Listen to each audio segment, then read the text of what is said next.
And here we are for a live episode on a Tuesday that I don't know if we've ever actually done at 2 p.m. Eastern time live episode. This is going to be what?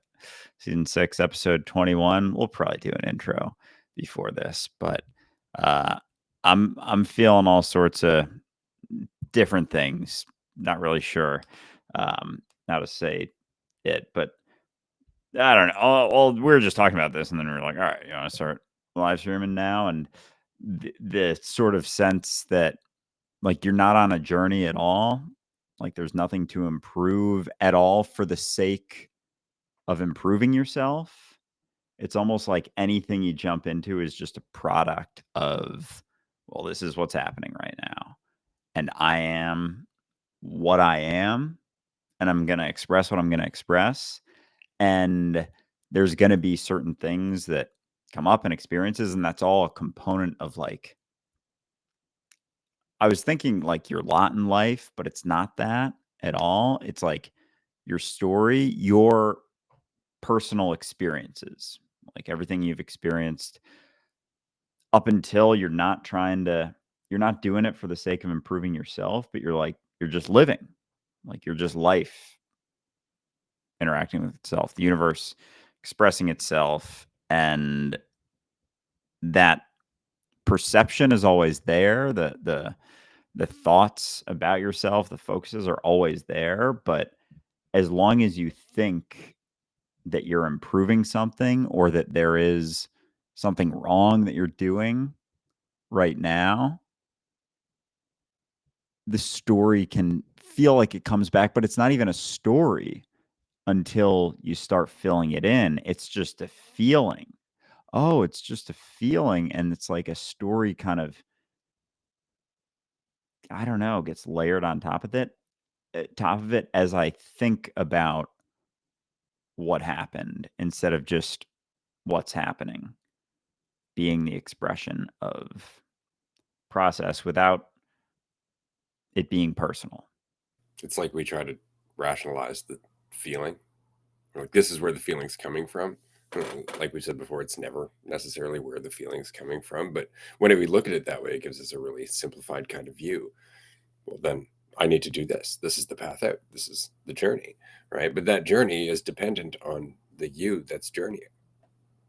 Is in fact the journey outside of the you that's journeying. But what's tricky about that is that you're trying to escape something that only exists by virtue of you giving shit about it. Right? Like, the reason you want to escape is the suffering. The suffering is the resistance that you have to the narrative that you continue to invest in. So you could just not invest in it, which doesn't mean the brain's not going to create one. It's going to create infinite narratives. You're going to have a feeling, it's going to go, it's this, right? But that's tied to infinite other things. Not only that, it's tied to infinite other feelings because they're all a spectrum. Right? So the alternative to trying to escape your suffering would be to embrace your suffering, right? To stop exacerbating your suffering by running from it, by fighting it. Right? This was a conversation we were having on TikTok, or somebody was having with me on TikTok, and it was very much the point of, the harder you run from this, scarier it becomes. Right? Whereas if you just accept it, it starts to teach you, and it starts to teach you that a lot of the suffering, quote unquote, is just resistance to the experience that you're having of yourself, because it doesn't coincide with that idea of yourself that you're holding on to. That's really it. It's so funny because typically it's like, well, you can get better at things. Yeah, okay, yeah, sure, absolutely. But you as a person aren't getting better. You're just doing something more. And that's reality. That's awareness. And it's funny, I was thinking about this because, it's often said the universe is entropy, that it's going towards a greater and greater degree of chaos. But I wonder about that because it seems like the balancing factor to that is awareness, consciousness at play, like the awareness of life itself, because that's ultimately what finds its own order when you allow that intelligence to do its own thing. But we don't want to do that. Instead, we're like, no, there's a way that all of this suffering can end, because that makes sense to me. It's like, yeah, but it's super biased, and it's really dependent on a lot of the things that you're holding on to. And worse, it's dependent on how much you're suffering, which is why you should be suspicious. Right? Like any strategy that is the result of your suffering or fear is going to be tainted by that suffering or fear, which is why a drowning person will pull someone else down with them. And all of that desire to get out of suffering or things you do in response to, I guess, any type of suffering, but the psychological suffering is just piling on top of it. Like it's piling on top of this thing that's got to forever be improved. Like there's no way to be improved, period. You just kind of get to a spot where you feel like you are enough. And then based on how you feel, it's like, all right, good enough. Is it enough? But it's still all there. Like it's still all under the surface. Like it's just piled on top of the suffering. It's like distractions from the suffering. Improving myself in some way, shape, or form is like, you know, turning my head, continuing to turn my head away, but it's still like all that stuff is there. And so as I improve, as long as I'm on that sort of trajectory towards improving something because of some reason, like for some purpose, like doing things for a purpose, I'm going to lose weight. It's like, I'm going to lose weight because it's going to make me more, or I'm going to lose weight because right now my experience is I'm feeling kind of heavy and I'm just going to do it because of my experience right now, like within myself, how things are going. But it's not anything outside of that. Like it's not for a reason. It's not for anything about some subjective measurement, like some idea. So even the things, the components of, you know, your experiences that you deem to be wrong or bad or something that you got to overcome.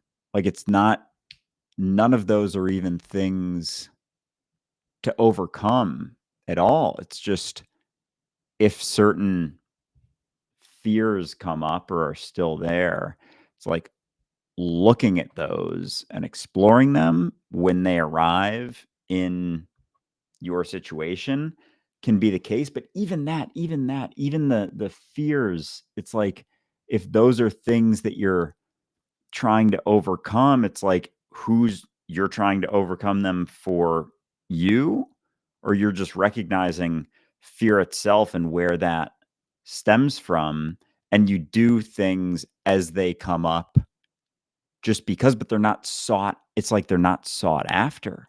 Because if they're sought after, it's you on some trajectory somewhere. Oh, it's not even that. Oh. This is the fun part about it, is that you're like, oh, okay. And somebody put it here, the notion of healing implies there's another place to be other than where you're at. And what's funny about the brain is that it goes, yeah. And now I'm going to put myself on a trajectory of how close I am to realizing that. I'm going to idealize the end of that there's another, when I let go of that other place to be, I will be healed, and thus there will be no suffering. So the brain immediately creates another fucking fictional path immediately. Right? This is why there is a such thing as the spiritual ego. This is why it becomes important to get to the point where you understand that to let go means to even let go of the concept of letting go. Because that implies that there's something to hold on to, which is a product of the attachment itself. Right? And so at the end of the day, there's no path to walk. This is it. Welcome. This is it. Welcome. Is that enough for you? Is that enough for you? Or are you immediately going to reach for a path? Because the path that actually is not the path that you see in your mind. The path that is the path you're walking. right? Which means that it unfolds one step at a time. But we'd want to see multiple steps ahead. We want to see all the different paths that we could walk on and have control over them according to our preferences, as opposed to actually just letting go of the path. Because that's the ultimate end of the journey. The narrow path that few travel, blah, blah, blah, leads to right where you are. The question is, are you willing to let go of the journey and what it's meant about you? And that's it right there. Like that question, that none of it actually meant anything about you. Because as soon as it does, as soon as it feels like it does mean something about you, there's some sort of thing that you feel like you have to do right now that's going to take your attention away from just what's going on. Like as soon as there's some thing that has ever meant something about you, it pulls you from the experience that you're having. Like there's nothing, it's like that sense kind, and like I don't love the analogy of you being a vehicle, because like it's not, you're not separate. It implies some division and some you, again, it's like some you, like there has to be you implying that, but there is almost a sense of like it it is, but it's like a vehicle that can't be improved or diminished. Like it's just what it is. You're just what you are your whole life, and you can't improve it. It can't be chipped away at, only if you make assumptions, or only even if, you get judged. It's only your assumption that that means something about you. And therefore, if you bypass that, you're more like, mm, Oh, I'm digging the visual here, because as much as you don't like the idea of looking at it as a vehicle, right? Because we have no choice. This is something it's really hard, right? Because you have to recognize that the only way for unity, the whole balance to experience itself, is through the observer and the observed. And so you have the environment and you have the vehicle going through the environment. Now, typically, when we think about this, we'll envision, say, a car on a road going through a landscape. Okay. But life isn't quite like that. And what I mean is that that road isn't a road, it's an ever changing landscape, which means the road's ever changing, not just as it winds, but it becomes fucking water and vapor and shit, and the environment around you totally changes. Not like all of a sudden you've passed a plant, but all of a sudden it's an entirely different planet, it's an entirely different life, it's an entirely different landscape. What I mean is that it's constant change and chaos, and the vehicle changes with it. We, the vehicle, change with the landscape as we go through our life, because they are one and the same. The observer and the the observer and the observed are not disconnected. They are one and the same. We change with our environment, because we are the environment as well. We just perceive a difference. We perceive that separation, but they are one whole. This is that idea that unity somehow is, something that is separate from duality, whereas duality is just the expression of unity. And if you recognize that, then there is nothing ever missing from any moment of your existence as the subjective experience of unity. It's just a perception that we get caught in. That's it. It's the idea of yourself that takes you away from the experience of being reality unfolding.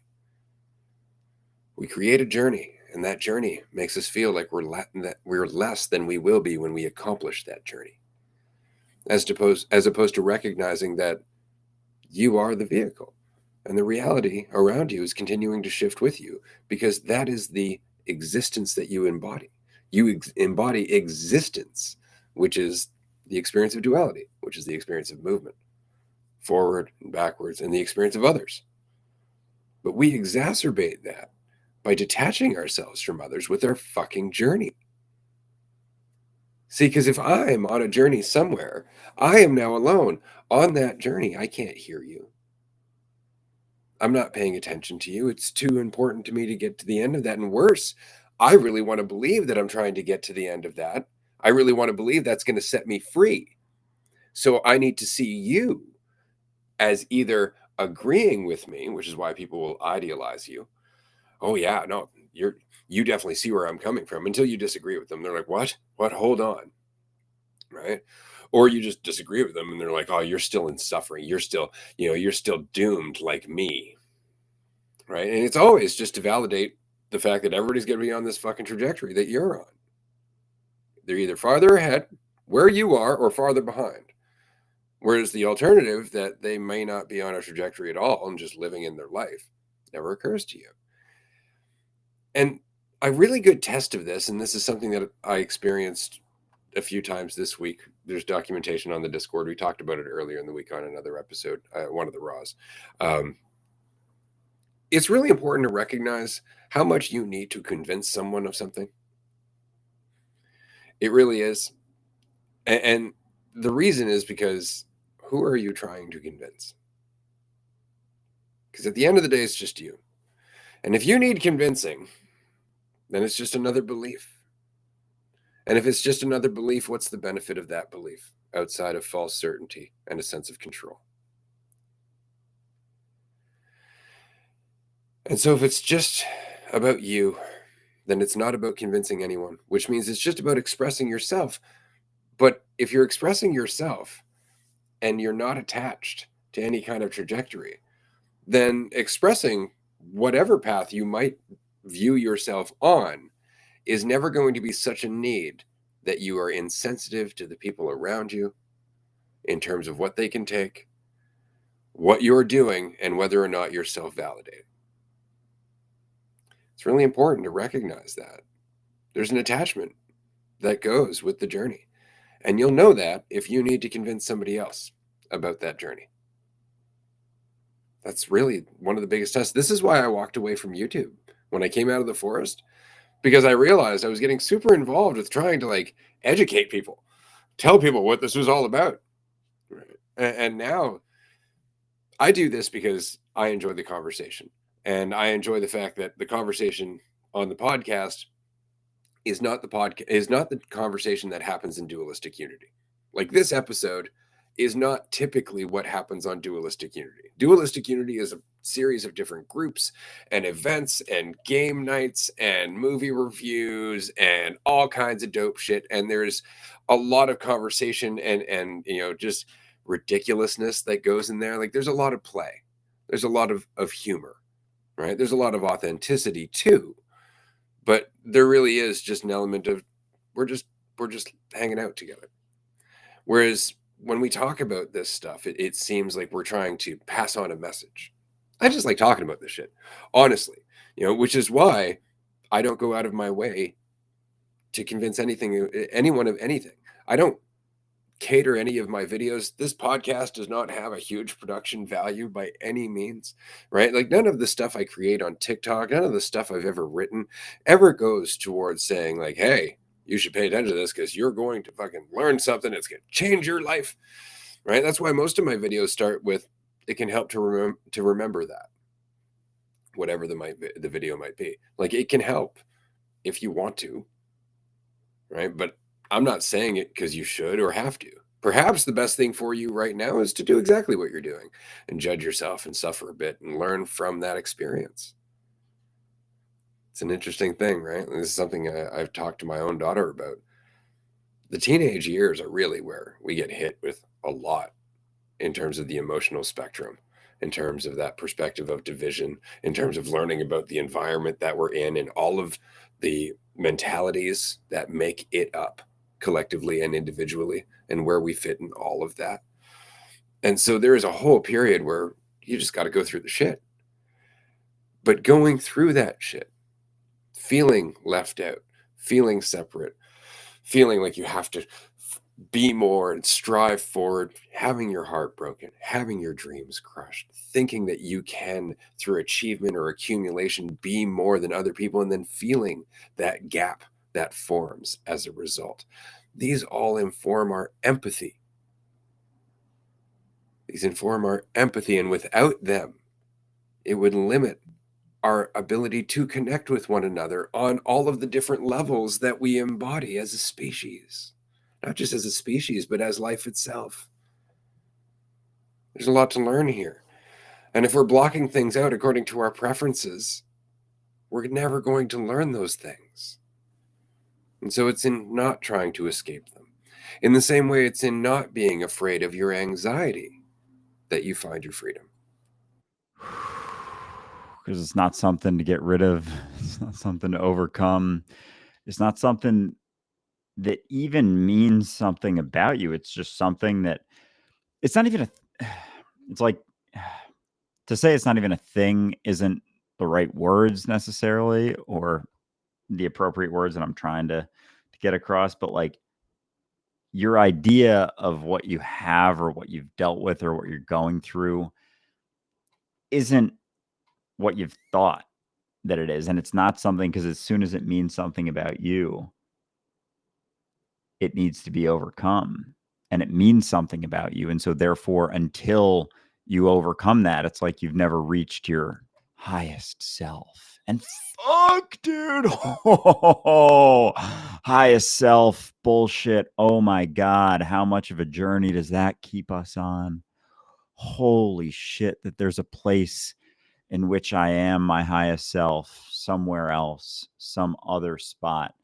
Couldn't possibly be right now, but you got to let go again. And it's not like get rid of everything. It's not get rid of your belongings, but not see them as meaning anything about you. Just see them as tools, just as tools. When everything's a tool, it doesn't mean anything about you. It's just a means of exploring this, a means of expressing yourself, a way to do things. You know, we got to eat something. Sometimes eat something that tastes pretty good. Sometimes recognize, like, is this a habitual pattern? Like just now, before I was eating a couple ham, egg, and cheese wraps, and I was starting to feel myself getting full. And recently, I've been pounding that out. I've just been eating it anyway. And this time around, I was like, I normally just finish this, and I know that in 20 minutes, it's not going to feel great. And it would feel good right now because it's more flavor. I like the flavor. But I just set it down. I put it in the fridge. I sat back down. It was like the first time I've done it in a bit, something like that.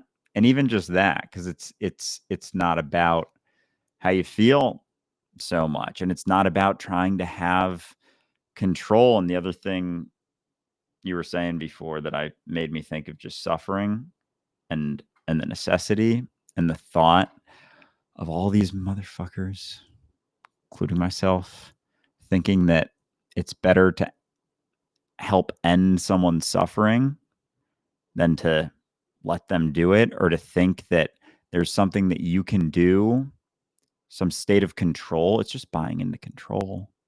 It's just thinking that you have getting that sweet, sweet hit of control when someone, for me, post a video, someone comments something, positive, whatever, or like, oh, this was so helpful. Even just that. It's like that's a little hit in the thought that I did something that caused that and it meant something. It now means something about me instead of kind of like you were saying, just like, interesting. Blah, blah, blah, blah, blah, blah. And then, there it goes. That's it. Doesn't mean anything, nothing about it. Because as soon as it does, it's buying into me being on a fucking journey and something meaning something about me and me having some state of control. And so even that, like that is so fucking common. I'm helping people. Are you? Are you? Do you have that degree of control? Are you sure? Or is it just this internal sort of narrative that you're telling yourself and it's getting reflected back to a degree because they assume that you're helping them when it's just them doing it, but that keeps them on a trajectory, that keeps you on a trajectory. Yeah. So this is one of the things that I enjoy about my TikTok channel is that I inevitably piss off people who are both followers and not. Like, it's something I really enjoy because people will follow my channel because they have an idea about me. And then sometimes they'll leave a comment that's complimentary, but on the same token, super self-validating in terms of the trajectory that we're getting somewhere together. And I'm just like, oh man, okay, I gotta say something about this. I gotta stop on this, right? Because they might like me. They might be like, you are really helping me. But am I? If I'm not willing to point out something despite their pleasantry, like, somebody doesn't have to come across as an asshole for there to be something for them to learn. There is a way to be an asshole very pleasantly, where you are looking for self validation from the other person by being so overtly nice about it. Like, I love you. We're in this together. I'm just saying, right? The person I was talking to earlier in the week, for example, by the time we got through the conversation of I'm not trying to run from suffering, there's something to learn there, and I don't necessarily share your path, it suddenly became like, you're very arrogant, and that means that you have something that you need to heal, and therefore I'm going to help you and I'm going to heal you. And that's exactly where that went almost immediately. And it was just because all of a sudden the ideal of me, which agreed with everything that they wanted to see in their own path, was shattered because it was paper thin to begin with. And it's so important to recognize that everybody that you look at, if you put them up on a pedestal, or even if you tear them down, that shit's paper thin. They're just as complex and full of potential as you are. But that means they're just as prone to bullshit. They can bullshit themselves very easily in the same way that you and I can. And it's just being willing to recognize it and not judge it. That's it. I'm not judging that person. They're pretty pissed at me right now because I went back and forth and I actually created some video responses because they just wouldn't let up on the DMs. And so finally, I'm like, all right, I'm just going to respond to your comments publicly so at least I can bring your attention back here. Because there's a trail of messages where I'm like, okay, now you need to stop messaging me. Blah, blah, blah, blah, blah, blah. No, you need to stop right now. Blah, blah, blah, blah, blah, blah. And this went on for a bit. And then what's funny is they're like, oh, what are you talking about? Like, I've always stopped as soon as you mention it. And then I'm like, stop again. And then so I went back to the comment section, and that's where that video came up, where they're like, I stop every time you ask. It's like, the fact that there's an every time implies that you're not stopping. Right. And that's but you don't want to see that because it's very important that you get across your point. It's very important that you be heard and validated and make me agree with you. Why is it that important? Why? And the answer is because you doubt it. And you doubt it because you know it's not going to fix it. You're just running from it, just looking for another escape from the reality that this is reality. That's quite it. Okay. But your devotion to escaping the illusion is, in fact, your devotion to the illusion. And every time you think there's something that you gotta overcome or get over, or something that someone else has to overcome and get over, like even that like, things like you mentioned arrogance before, that arises, that expressed. Maybe I express something that could be deemed as arrogant to someone, could be deemed as confident to someone else. Who knows? It's not objective arrogance, and it doesn't mean that I'm arrogant, because as soon as it means that I'm arrogant and you have a judgment that arrogance is something that needs to be changed or subdued, like it's on this spectrum where it's like arrogance on one end and like pleasant on the other, or whatever I don't know, whatever the opposite of arrogant is, there's a spectrum. And if you assume that like arrogance is on one side and that isn't the correct thing to express, and immediately you're like, oh, they must be an arrogant person. They are now on a trajectory to you, and they should be doing things in order to overcome their arrogance. It's almost like we assume that it becomes inherent to us and what we are, instead of all these things, all the ways that you see yourself not being inherent at all, but just being things that could be expressed, that could be interpreted in a certain way. And like that's kind of the extent, because like if you're saying that there's, you know, that suffering is informative and it's not something to overcome, because as soon as it's something that should be overcome, you're either in suffering or out of suffering, but on this continuous up and down. And it's not to say that you're not, it's not to say that you aren't, but it's something that like moves through you instead of you moving through it. Like where you continue to be you, going through things instead of going through things for a purpose or for a reason to be overcome, or like something that means something about you, that like when you're in spots where, because then it's like you're either suffering and you're working your way out to get to peace, or peace, or whatever words you want to use, or you're there and you're afraid of suffering again, instead of not having so much of even an idea. And that's where uncertainty plays in, because like you don't know, but that's not a scary thing. It's like this is life right now. You're not what you think. You don't know what's happening. Of course you don't know what's to come. Of course you don't know what things have meant about you. It's like seems obvious,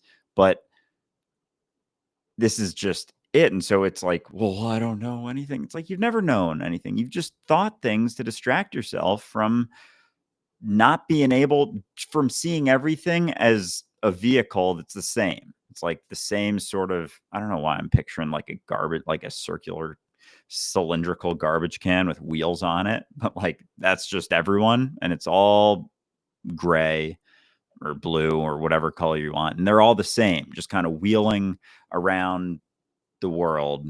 And also the world is it. And like there's just no way to build yourself up or tear yourself down, because like everyone's you, everyone's the same thing. So the thought of like this spectrum of judgment doesn't even make it, like it can't even happen. It's just, recognition of behavior, but not something that means something about them, just something that's being expressed right now. It's funny because it immediately made me think of Hurricane Katrina, because it's a good example of how humanity has changed over time. Because humanity used to be nomadic, which means we moved with the weather. We moved as the environment changed, as everything else in nature does. It doesn't try to fight the environment, it adapts to the environment. But now humanity has this illusion of control. And so all of a sudden, Hurricane Katrina is coming towards New Orleans. And they know it's going to overwhelm the levees. They know it's going to fucking hammer that city. And there were people that just refused to leave. They just refused to leave. Instead, they just stood up on their roof with a sign that says, "Go away, Katrina." You can actually see the shot if you go and look for it. And it's just because the fear of leaving everything they knew, of leaving their home, their community, the life, the day-to-day life that they were experiencing, and suddenly going inland to a new place and to possibly a new life where all of a sudden they have to face all of this uncertainty. It was preferable to just go dig in. Right. And we do that in so many different ways in our life. We just resist the suffering. We resist the storm. We're like, no, I'm going to sit here. I'm not going to be informed by the storm. It's like the storm is telling you to move. The storm is telling you you are entrenched in a certain idea. And it's going to batter the fuck out of you until you just let that idea go and learn that you're the storm. It's the only reason the resistance is there. Right? You're trying to move and you're anchoring yourself. And so as you do that, the storm builds. You don't have to resist change. You don't have to resist who you are. Right? In the same way that we don't have to resist all the things that are happening in nature right now, we could be informed by it, which is what happens in evolution. The animals that continue on are the animals that adapt. The animals that don't are the animals that don't adapt, that instead sit there going, oh God, this is all happening. We don't want to give up our way of life, though. And life just comes rolling over. Oh, yes. I definitely, yeah. And so, like, on this episode and just having this conversation and not being on, like, feeling like there's any sort of journey whatsoever to anything, like, to me, it's something that means something about me. Like, there's sort of a clarity that you see, like environment, for example, like there has been personal resistance to environmental changes for sure. And like part of me feels like the person standing on their roof and with the Hurricane Katrina coming and being like, go away, Katrina. Like, yeah, that story, it hit, and it's not like it isn't something that I'm not aware of also, like, when you're oh, man, dude. Oh my goodness gracious. Like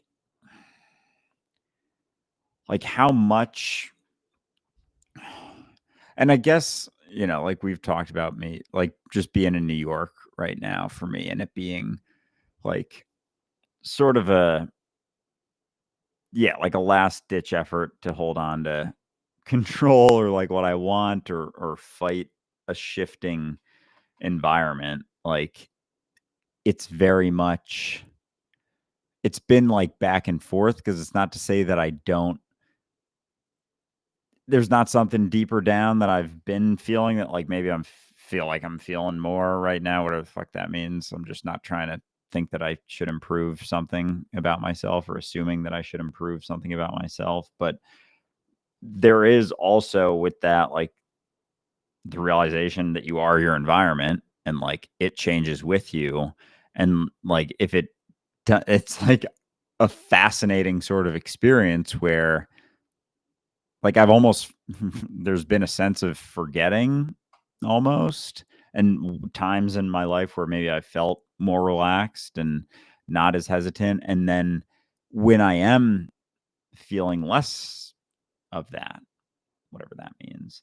There's almost an immediate looking at myself and like previous, myself from a year ago and just like judging the fuck out of myself only because I'm still judging myself right now, only because I still see myself on that same trajectory where it's like I'm further along that trajectory instead of just being here. Instead of just being like, no, fucking blue garbage can with wheels on it. Same thing as the whole fucking time. And so it's been so funny because, like, I'm still sitting in New York right now and feeling like, there's nowhere to get, nothing to be. But it's not to say that, like, because I've felt that sort of felt that before for sure. And that's feeling of just yeah, it's just being really relaxed basically.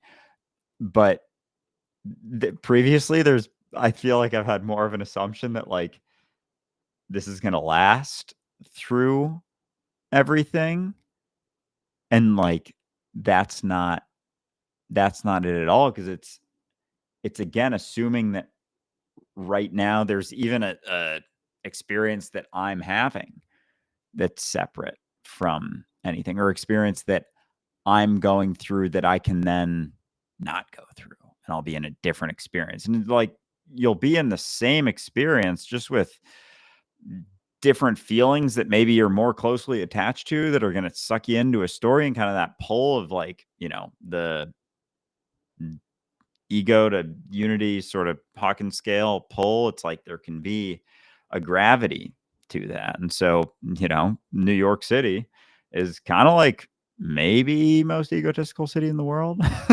So, and Vancouver Island, for example, maybe closer to the other end of that spectrum, but it's like informative of the environment because it's like it's straight up a concrete jungle, concrete situation. Like 2 days ago, I was feeling very relaxed. And then yesterday, I think I had some, sort of blowback to that relaxation that I felt or something.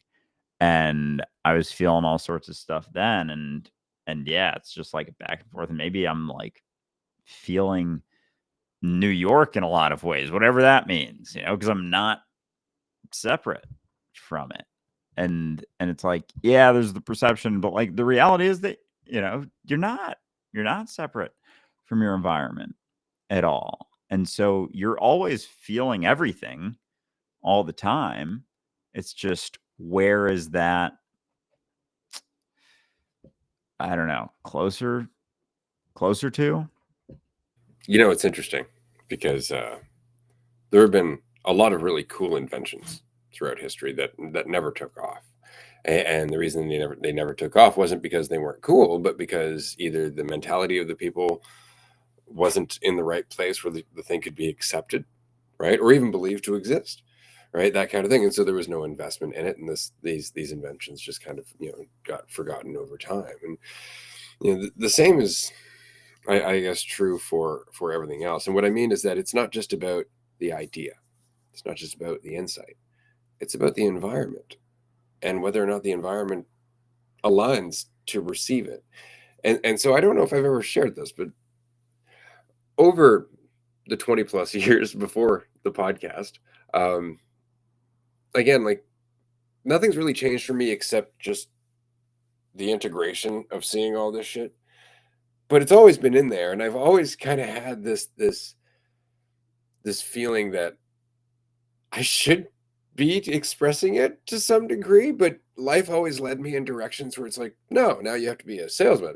No, now you're going to be a construction worker. And no, now you're going to be, and always in directions where I wasn't necessarily doing anything with this. And then when I became a life coach, I discovered it's not about talking about what I want to talk about. It's about being informed by the situation with the client, by being informed by the client as a whole. And so there's this nagging fucking feeling. It's like, ah, fuck, like, why have all this if not to do something useful with it? And that's when eventually I'm like, oh, right, I am doing something useful with it. I'm living my life. Oh my God. But what's interesting about that is that just like an invention, it's not just about the idea, it's about the timing and the receptivity of the environment. The same is true for you as a person, right? Like, you are a part of the world.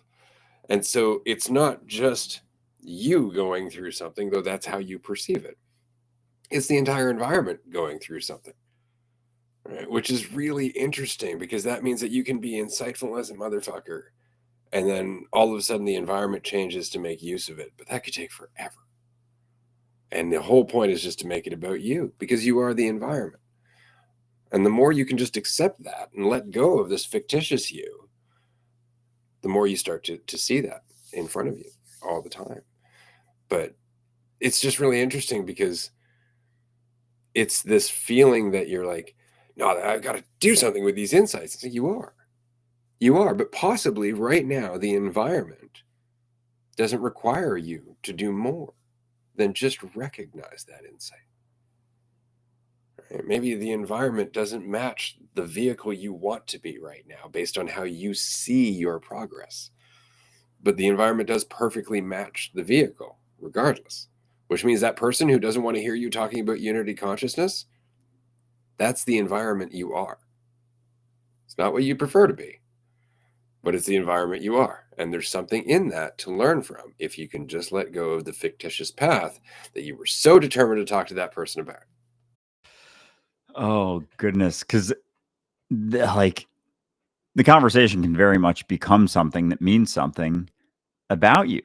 It's just as it's just as much a pull, like any sort of even way of expressing. It's like we could go in any different direction anytime we want. I could start talking about Kraft mac and cheese and how good the Scooby Doo ones were. growing up and how they had multiple colors and like just something about that Kraft artificial mac and cheese that like, yeah, a restaurant version with the breadcrumbs and shit is good, but like nothing really compared. There was something about the ridges in like the characters. It was just so goddamn good. So like we can bring up anything we want and talk about anything because there isn't any reason for me to say something super insightful. It's just something else that's on the table and it can be fun to talk about, but it's like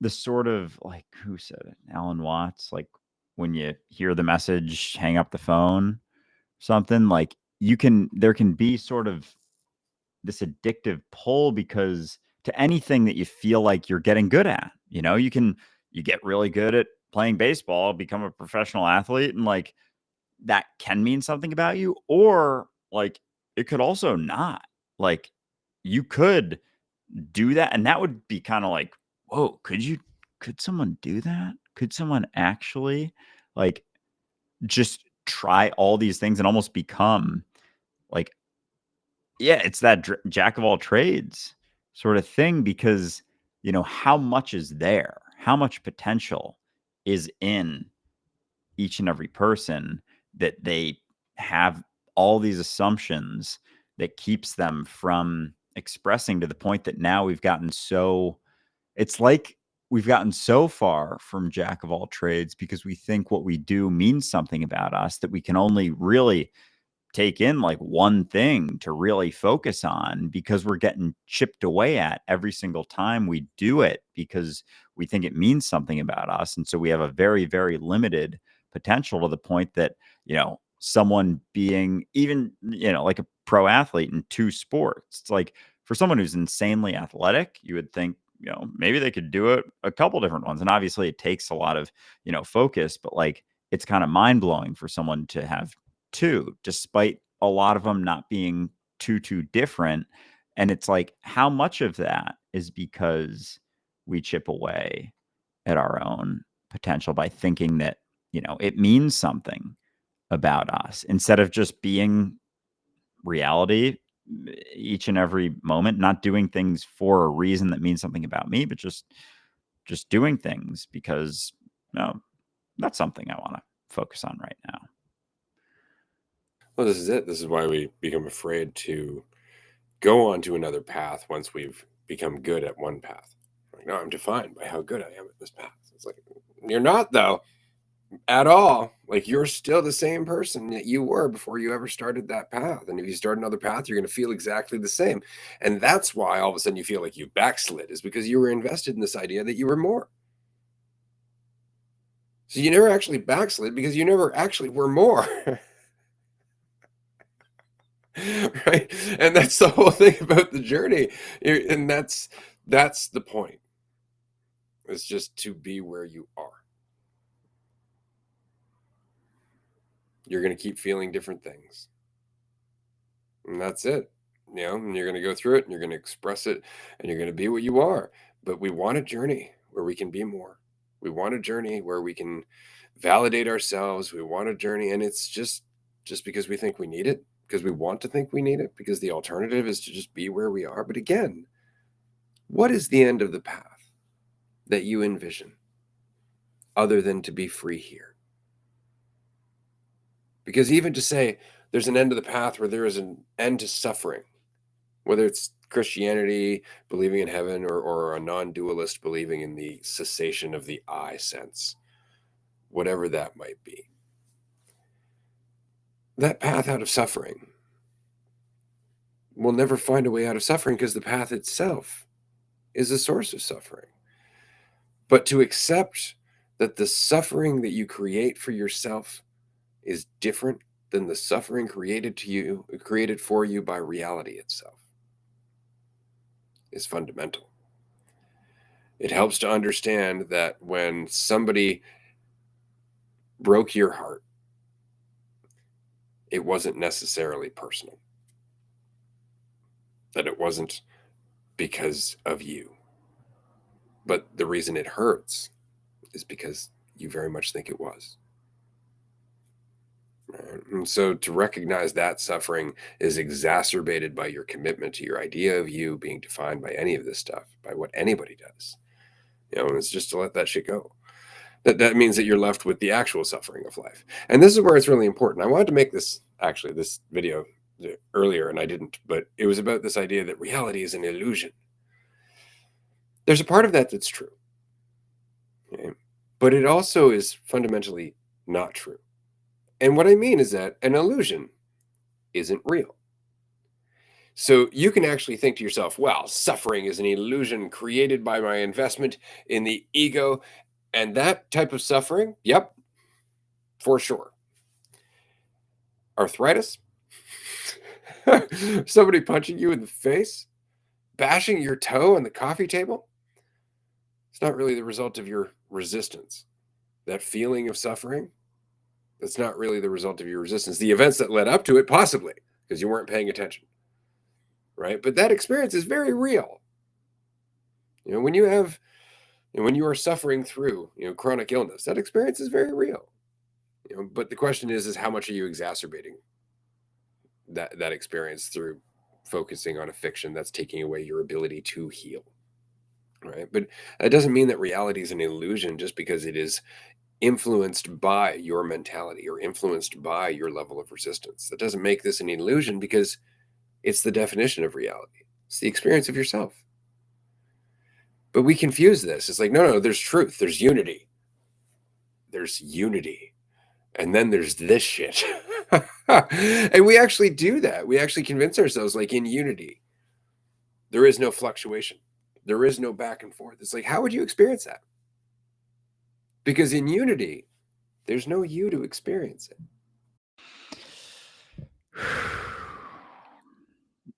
Jay threw a question in here. I'll throw it on. Is suffering related to the value you place on anything? Like, without a perceived value, how could I be disappointed? I think in terms of that psychological suffering, it's like it's one thing, for the kicking your toe on the coffee table or getting smacked in the face. I guess the value in not feeling that maybe exacerbates a little bit. Sometimes I do sort of test out if I do stub my toe, just like more recently, I guess, just like how quick I can relax, and like there can be a more quicker dissipation almost, instead of, or if I judge myself for like, even if I judge myself for stubbing my toe and being like, fuck, why did I do that? I wish I didn't do that. It's like that. It's like the pain sort of like stays amplified with it.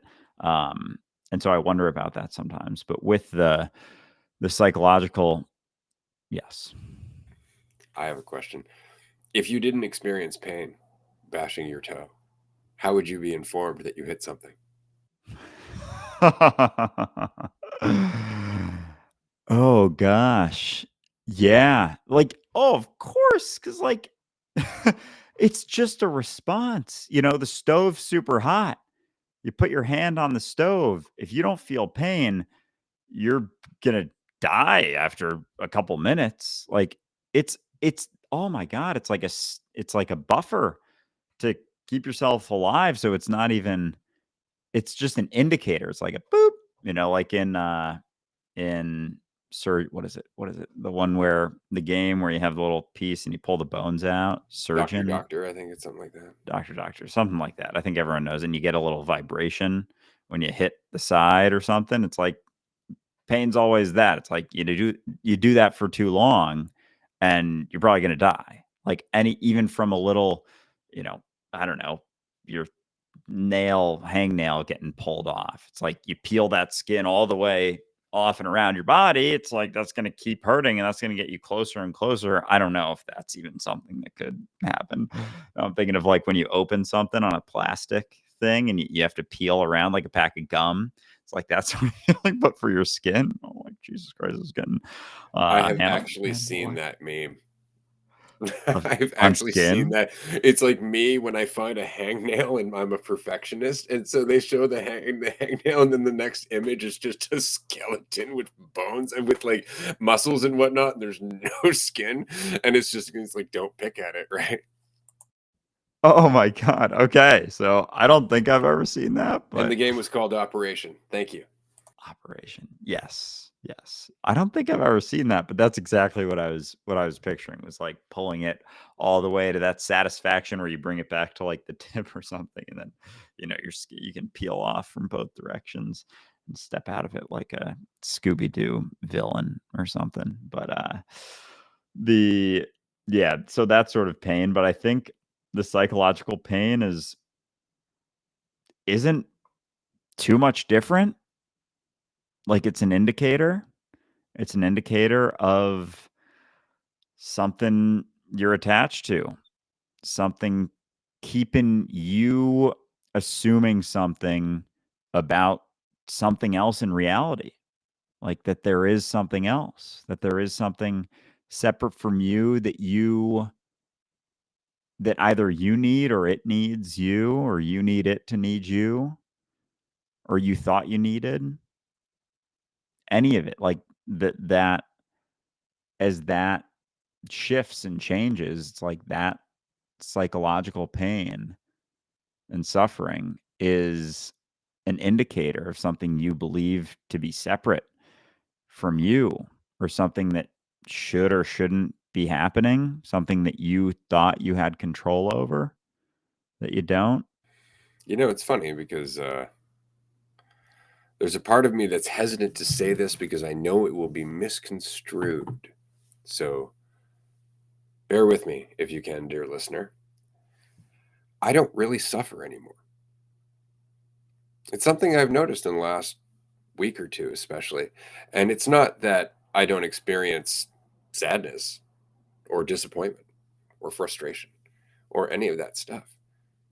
I just don't think I shouldn't. I'm just very aware of those experiences and I never pile shit on top of them. I allow them to be the experience that I'm having. And as a result, what I used to consider suffering is now just life. Because even the perspective that it is suffering is really dependent on preference. Which goes back to what Jay was asking. Is suffering related to the value that we place on anything? I think suffering very much ties to this idea that things have different value at all, that value is something that is measurable, that the experience of going to the bar and having fun with your friends is somehow more valuable than the experience of sitting at home grinding through an arduous fucking task. And because we place value based on what's pleasant or not, I think that very much our frustration and our expectations are based on that entirely. I think it's a damn good question, because again, as Jay said, without a perceived value, how could I be disappointed? Without a perceived difference in value, how can you have a preference? Oh, because the preference is based on where I see the value in one versus the other, or how I just what that preference is that reinforces me, myself, as something that it's like if you think you need an experience to be different, like it'll mean something about you, or there'll be a draw to certain experiences over other experiences, or based on, fears or concerns or potential uncertain viewpoints of yourself or about yourself. Like all of those are sort of indicators of where you see yourself as separate, like things that are reinforcing you as something else, as something that's immediately back on back on that path, like back on something that can is on in this spectrum of measurement, or like based on a way that you act your value goes up or down. And based on a concern about how you act, your value goes up and down. Or assuming that a thing, happening or experience happening, like, is indicative of where you're at, and then you have to do something in order to counteract it, in order to then get rid of it, instead of just being like, this is what it is right now. It doesn't mean something about me, and it's not indicative of something that I'm still holding on to even.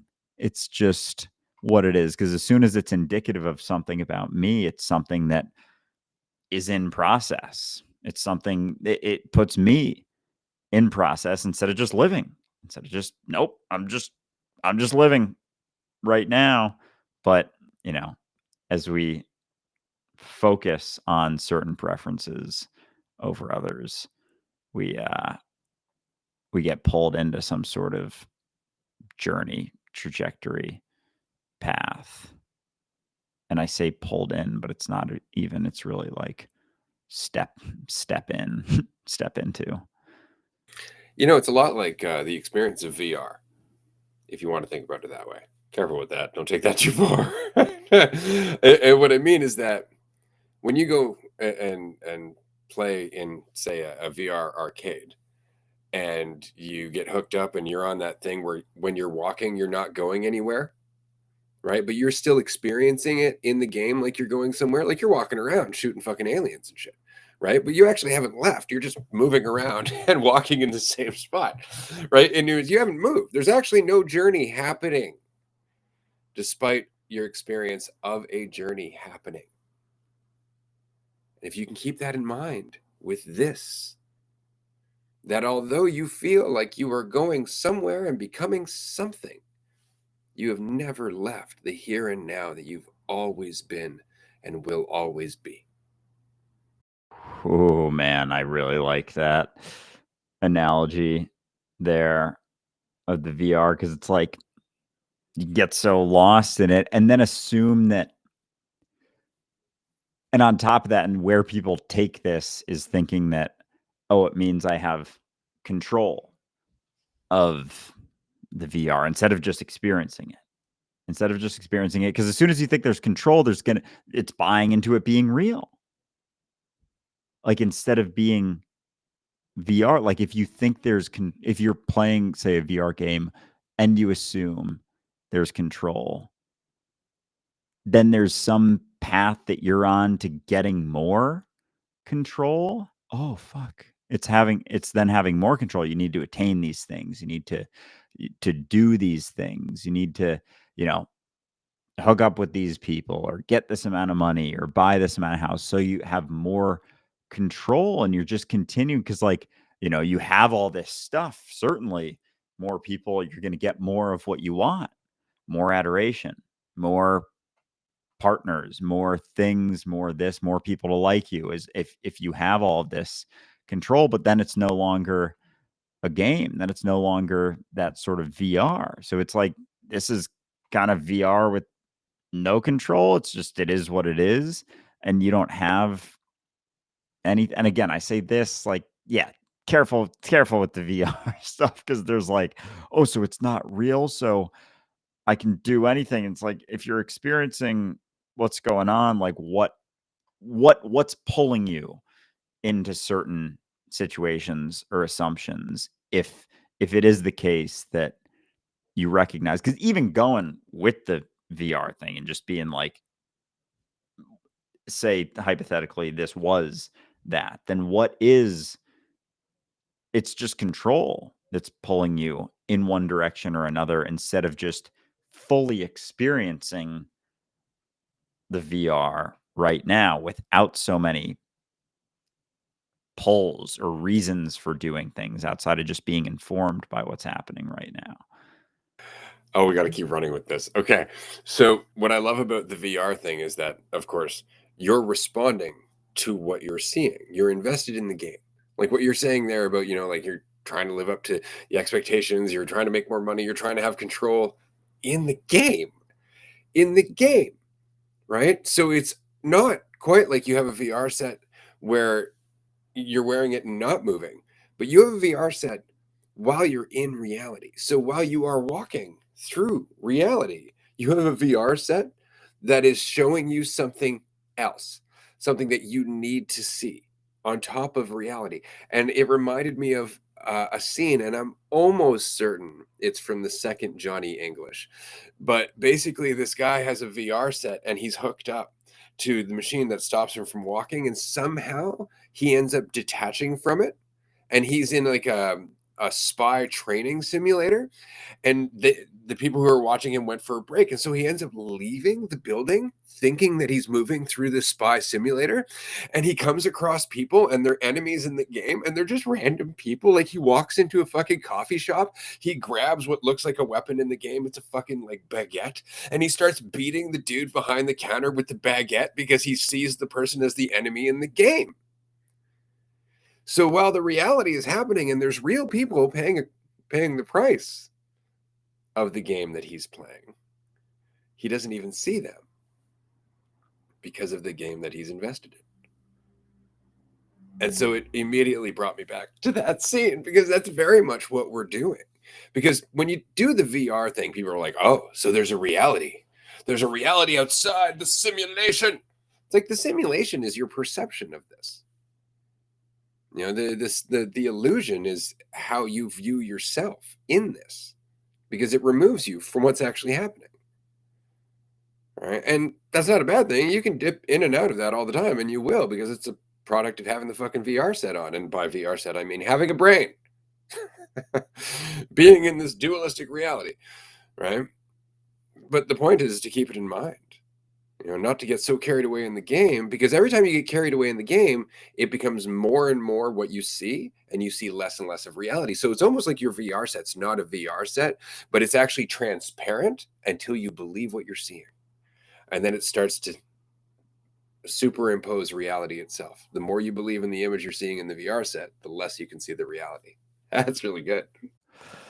Oh man. And like it's almost that like if you go on like a deeper like take a bunch of mushrooms or something and like signs, labels, things kind of become very irrelevant for a bit and then you kind of come back and everything kind of settles in. So it's like there's there's a shift there, a degree of a shift, but then it's like it settles, it's like it's settling back in to it and it means something about you. And immediately, based on your perception of yourself, based on how you're seeing yourself, that environment is going to be, is almost going to reflect that based on how you're seeing it.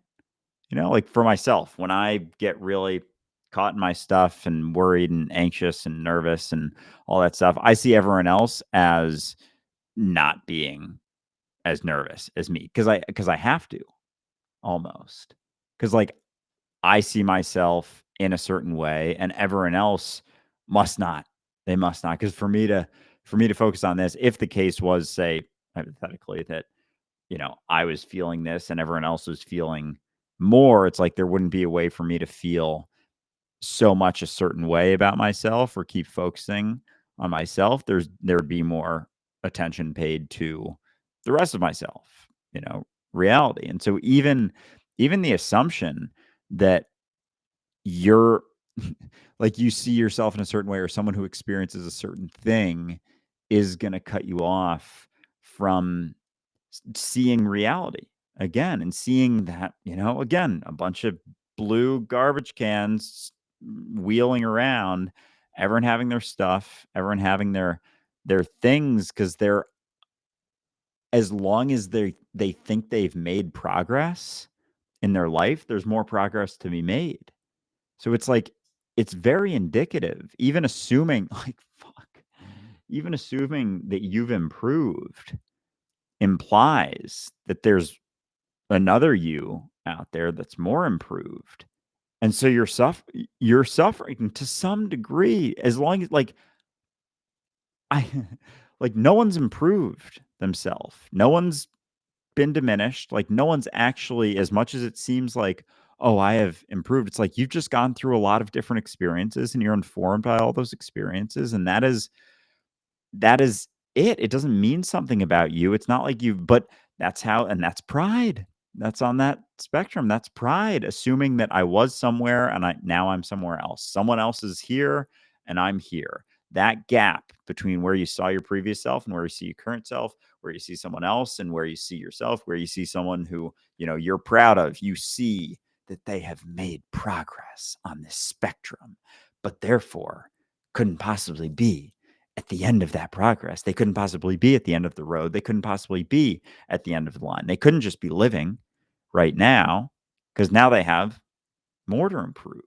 And if you see them as less than you, then there's a gap right there that they could improve to where you're at, to how much you've let go of, to how much you've overcome, to how much you've done, how much you can do right now. And so everyone's on like this, even just indicated based on you thinking that you've improved anything at all, puts you on a journey. You're in somewhere on a path, instead of just, wandering around this path like fucking field with no sense of a direction, no certainty, and no idea about how you're doing, because why would you need that?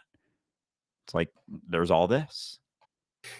It's so interesting because, again, we confuse the process, right? Like, I am going through this. It's like, well, you are the experience of going through this, and you view it as I, right? And that's kind of where we get caught.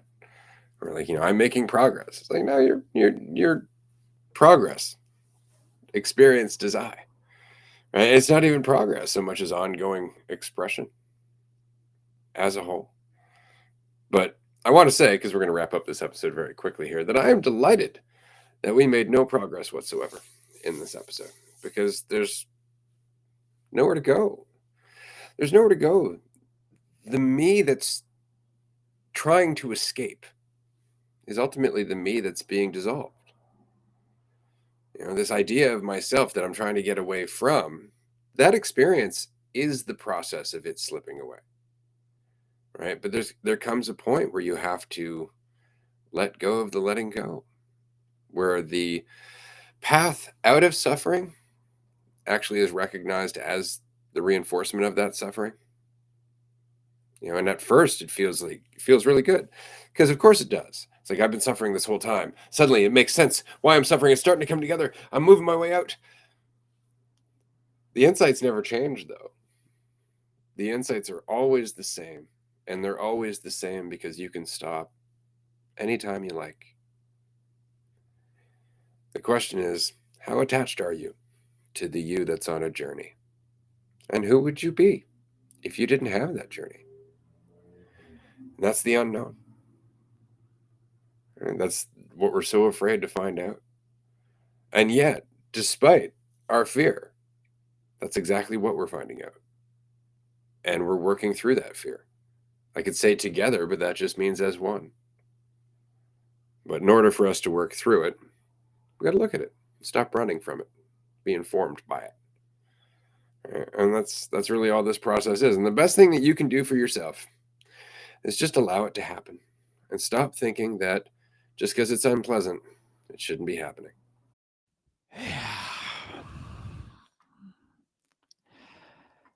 Very true. Very true. And that idea that even you have control over your progress, is assumption that like there's something I can do to make progress, instead of just being informed by what you're doing, by what you're doing as you go. Cause like there's certain points where, thoughts were always something I saw as like an enemy, instead of something that's informative, and like, oh, thoughts aren't real, thoughts aren't the truth, blah blah blah blah. But like, yeah, there's just certain insights and realizations that you have a preference over, and certain ones that you don't, maybe. But all of them are just preference. And so it's like they're all indicative of of your changing self. And that's it. It's just there's sides of that are tougher to let go of than others, but it's not even like it means that there's something for you to do. It's just like the veil on the VR, like assuming that it means something, assuming that a situation means something. Because even that, like being in New York, for example, that was a big part. Like that was always growing up, a city I knew I wanted to live in. It was a place that I had a lot of friends and family, and it was a place that was a component of like me growing up being like, I'm gonna live in New York one day. And like, but I never saw it as like, I'm gonna live in New York forever. It was just, it was something that I wanted to experience. And it was very, you know, informative for me in a lot of ways. And it has been a lot of fun to experience. And again, it's like, I don't know what the rest of my life is going to bring at all. And it's funny because I never did. Like, I never really did. And it's funny how, like, you can go through things in your life and, like, how time doesn't really work in one direction. It's like, who knows what, right now you're going through that's informing something else. And you just have certain draws to certain things, or maybe not as drawn to certain things for certain reasons. And there's other things that you're more drawn towards. And it's all informative, and it's all happening, you know, it's not that it's happening perfectly at all, but like it's happening as you, and like how much are you recognizing that it's happening as you? Because it's not just you. Like that's why I think so many people that on our Patreon calls, especially recently, it sounds like everyone's going through some variation of the same sort of thing, same sort of stuff. Because like we're going through it based on the experiences we've had, but that's just it. It's not that we're going through something separate. It's that you're going through something and you're just not, confined to the thing that you've assumed. And it's not that you're not that also, it's just not all that you are. And so it's going to be reflective based on what you're going through, where you're at all the time.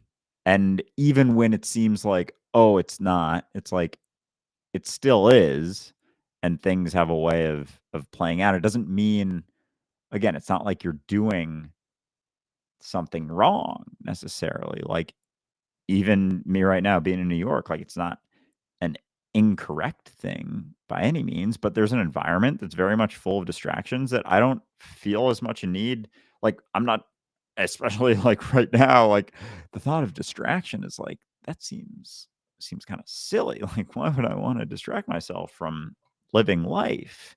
But when you're not, when you're assuming that you've been somewhere and are getting somewhere, and when you've assumed that you've improved, or you've, you know, or that you've not improved and you've gone the other direction, like I've been feeling a lot more recently, like, oh my gosh, have I gone in a completely other direction? It's like you're gonna want to distract yourself from that. It's like either way, there's you got to have a way of coping with that process, that the coping with an assumption that like, the VR game is absolutely real and means something about you.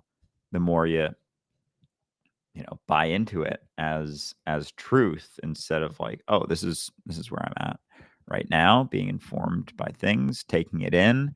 And when the measurement isn't there quite so much, it's like there isn't a reason to distract from all your assumptions, because you're just not making so many anymore. Well, that's just it. This is where the whole manifestation, law of attraction shit is unfortunately rooted, right? But the more that you are allowing yourself to let go of all of that, the more opportunity you just see in front of you because you're not so distracted. Straight up, right? Like those years where I'm like, oh, this stuff's in my head, why can't I do anything with it? The fact is that if I had met you at that point, I would have had a need to tell you something because I still had a need to have that conversation with myself. See, as long as I need to dialogue with myself about this, I need to dialogue with you, right? But when I'm by myself, I don't talk about this shit. You know, if you come to a retreat, you'll notice I don't talk about a lot of intellectual, philosophical, religious stuff at the retreat. I just hang out, right? And it's because I have no need to have this conversation whatsoever, because the conversation is not the point, right? And so all that time where I'm like, why can't I do something with this? It's because I had to work through the need to do something with it, right? And then when I finally did and I stopped making it about anybody, that's when all of this started to happen. And not only was the environment receptive to it in terms of all of the people who are currently supporting dualistic unity and listening to dualistic unity and contributing to dualistic unity, right? But I was in a mindset where it meant nothing about me. Because if it did, I could have poisoned all of this from the start. Oh, and it's fascinating how that, like, even that experience you had of, like, feeling the urge to express and, like, wanting something because it's like there's a component of it that means something about you still. Like, there's a side of it that still means something, and that falls on both sides. Like, there's not it's such a beautifully unsatisfying sort to the ego, of course, because it's like, no, you've actually haven't ever made any progress ever, and you're never gonna make any progress again. You're here, but you're here, but you're here, and then and it's like depending on how much value you place in the things that you've done, the progress that you've made, things that you've achieved, things that, you're striving towards and your goals and all this, there's gonna be oh, fuck, my thought just like I was on some sort of thing and it just like whoop, but this assumption and I feel like there's some and I don't even remember what I just said, and there's some symbolism and beautiful symbolism in that, and just how everything is just you're just here. Fuck, dude, I lost and it'll come back in like 2 seconds, but I'll let you talk for a sec. Does it need to come back? Is there anything to say? To me, this seems like the perfect place to end this episode. Right here, right now, with no tied up ribbon to conclude it with, but just the ongoing experience of your life now. So thanks for joining us, everyone. We'll see you soon. Bye, everyone.